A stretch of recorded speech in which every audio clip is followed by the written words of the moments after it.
ఈ భోజనానికి వెళ్ళిపోయాడేమో. అయ్యగారు ఇక్కడే ఉన్నా. లోపల ఏం చేస్తున్నా? అమ్మగారు బూజు దులపమంటే దులిపేయడమేనా? వచ్చేస్తాను అయ్యగారు. నాతో చెప్పాలి కదా అమ్మగారు ఏం పని చెప్పనని. అదే సరే కానీ ఇవాళ మన అమ్మాయి గారికి పెళ్లి చూపులు రా. ఏది మన అమ్మాయికి? మన అమ్మాయి అంటే నా కూతురు, నా కష్టాజితం. ఓకే ఓకే అయ్యగారు. నీకు తెలుసు 99 సంబంధాలు వచ్చినాయి. ఓకే, ఏది సెట్ అవ్వలేదు. 100వ పెళ్లి కూడా వస్తున్నాడు. ఉన్నది లేనట్టు లేనిది ఉన్నట్టు ఏదో రకంగా చెప్పి పెళ్లి ఓకే చేయాలి. ఉన్నది లేనట్టు లేనిది ఉన్నట్టు అంటే బిల్డప్ ఇవ్వాలరా. బిల్డప్ అంటే ఏది? మన యాంకర్ ఇస్తుంది ఇప్పుడు. పాపం ఇందాక ఇచ్చింది కొంచెం దెబ్బతింది. బిల్డప్ అంటే తెలీదా నీకు? ఇప్పుడు బిల్డప్ అంటే ఏం లేదు. పెళ్లి కొడుకు ఎండను పడొచ్చాడు, కూల్ డ్రింక్ తేరాడంటాం. అప్పుడు ఏం చెప్తాం? ఏముంది, ఎదురుగా సుబ్బయ్య గడి కొట్టుంది కదా, కొట్లోకి వెళ్ళి తీసుకొచ్చేస్తా. మైకిచ్చి కూడా ఏమైందిరా? బిల్డప్ ఇవ్వాలని చెప్పాను కదా. ఓకే. అయ్యగారు హాల్లో ఉన్న ఫ్రిడ్జ్ లో తెమ్మంటారా?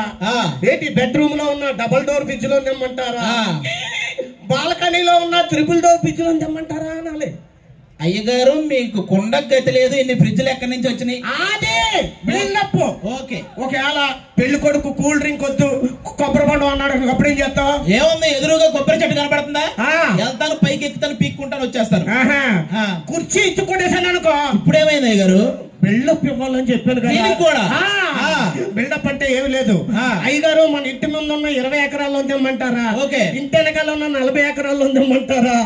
ఊరు చివరున్న 100 ఎకరాల్లో తెమ్మంటారా అని బిల్డప్ ఇవ్వాలా? మీరు పోతే పాతి పెట్టడానికి 6 అడుగులు లేదు మనకి. అదే ఓకే, నాకు అర్థమైంది. సరే కానీ ఈ జనంలో ఎక్కడున్నాడో ఏం తినేస్తున్నాడో, పెళ్లి కొడుకు వచ్చే టైం అని. అయ్యో బాబాయ్ పెళ్లి కొడుకు వచ్చేస్తున్నాడు. ఎలక తెచ్చిన అవసరం వస్తుంది, పెళ్లి కొడుకు వచ్చేస్తున్నాడు. అయ్యో బాబాయ్ కూర్చోండి అల్లుడి గారు కూర్చోండి. పెళ్లి కొడుకు ఏడి? ఇక్కడే ఉన్నాడు. ఓకే. ఏంటనుకున్నా, అప్పుడెప్పుడో క్రికెట్ లో ధోని పెంచాడు, తర్వాత మన అల్లుడు పెంచాడు. ఇది ధోనిలో లేదా? అదేదో సినిమాలో భిక్షు యాదవ్ ఎవరో పెంచుతారు. అదే. ఓకే, అల్లుడు. ఓకే, అల్లుడు ప్రయాణం అది బాగా జరిగిందా? అల్లుడు గారు ఎంత సింప్లిసిటీ చూసావా?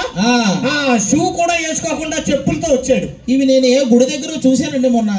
అదే అల్లుడు. ఓకే ఓకే, చూడు చూసావా, ఎక్కడో పాత బనేలు వేసుకొచ్చాడు. నేను ఇంత మంచోడిని చెప్పడానికి. ఇది కూడా బాలు రైడర్స్ బాలుది అనుకుంటా, అతను 7th క్లాస్ లో ఇతనికి ఇచ్చేసాడు. అదే అల్లుడు. సరే కానీ అల్లుడు గారికి చెమటలు పెట్టేస్తానే, ఎండను పడి వచ్చినట్టున్నాడు. అమ్మాయి ఒకవేళ అమ్మాయి జుట్టు ఊడిపోయినా అల్లుడు గారికి సగం తీసి పెట్టేయచ్చు. ఏంటి సవరం కింద? అమ్మాయికే బోల్డ్ ఉంది. అబ్బాయి మామూలు జుట్టు అనుకున్నా అది వచ్చేసి గాలికి తగ్గేస్తుంది. వెనకాల కూర్చోబెట్టాను సిగ్గుపడుతుందని. సరే కానీ అల్లుడు గారు ఎండను పడి వచ్చారు.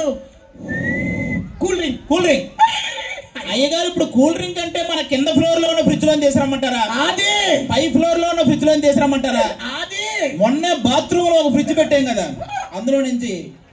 బాత్రూమ్ లో కూడా ఫ్రిడ్జ్ ఉందంటే అల్లుడు గారిని చూస్తే అందులో. అల్లుడు గారు అసలు బాత్రూమ్ కి వెళ్ళరేమో. ఓకే. కానీ అల్లుడు గారు లావుగా అది ఉన్నట్టున్నారు, షుగర్ ఉన్నట్టుంది. Cool drink cancel. కొబ్బరి బండం. అయ్యగారు ఇప్పుడు కొబ్బరి బొండం అంటే మన ఇంటి ముందు 300 ఎకరాలు అని తెమ్మంటారా? అదే. ఇంటి అనుకున్న 500 ఎకరాలు అని తెమ్మంటారా? మనకి కొండరాజుపేటలో మొత్తం మందే కదా, అక్కడ నుంచి తెమ్మంటారా? సరే కానీ ఎక్కడో దిక్కు నుంచి మంచి కొబ్బరి బొండం వచ్చేటప్పుడు అమ్మగారిని తీసుకుంటారా? ఇప్పుడు అమ్మగారంటే విజయనగరంలో ఉన్న అమ్మగారిని తీసుకురమ్మంటారా? అదే. వైజాగ్ లో ఉంది కదా, అమ్మగారిని తీసుకురమ్మంటారా? అదే. ఇక్కడికి రాగానే ఇక్కడ కొండరాజుపేట దగ్గర ఎవరో ఉన్నారని చెప్పారు, ఆ అమ్మగారిని తీసుకురమ్మంటారా అయ్యగారు? అదే. ఇన్ని సెటప్ మొత్తం 3 పెళ్లిళ్ళు కదండి. ఏమనుకోగలడు, నువ్వు వెళ్ళిపోతే నా పరువు దక్కించినోడు అవుతావు. ఏంటి అది ఎలా చేసావు? ఇంతకీ కూతురు మన పేపరోడితో లేచిపోయిన అమ్మాయా, మీరు చెప్తుంది టీ కొట్టోడితో లేచిపోయిన అమ్మాయా, రేపో మాపో నాతో లేచిపోబోతుంది కదా? అదే. Okay okay, thank you. నచ్చితే గట్టిగా ఒకసారి చప్పట్లు కొట్టండి. యాంకర్ గారు రండి, రెడీ అయిపోయారా?